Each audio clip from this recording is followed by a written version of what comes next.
நீ எழுந்து பர்வதங்களுக்கு முன்பாக உன் வழக்கை சொல், மலைகள் உன் சத்தத்தை கேட்க கடவுது. எனக்கு பிரியமான தீர்க்கதரிசிகளின் புத்திரர்களே, தீர்க்க தரிசன மாணவர்களே, இந்த நாளிலும் கூட நமக்கு தேவையான ஒரு பயிற்சி மலைகளை பார்த்து பேசுவதும், மலைகளை அதட்டுவதும், மலைகளை நொறுக்குவதும். ஒவ்வொரு நாளும் புதிய பிரச்சனைகள் புதிய விதத்திலே சத்துருவால் உருவாக்கப்பட்டு மனிதர்களுக்கு எதிராக அனுப்பப்படுகிறது.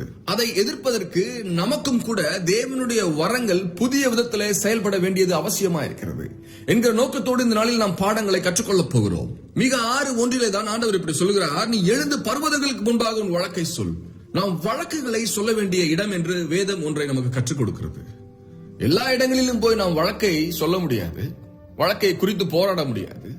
தேவன் நியமித்திருக்கிற வழக்கை சந்திக்கிற ஒரு இடம் என்று வேதத்துல எதை சொல்லுகிறது என்றால் மலைகள் என்று சொல்கிறது. மலைகளுக்கு முன்பாக நாம் சென்று நம்முடைய வழக்கை சொல்ல வேண்டுமாம்.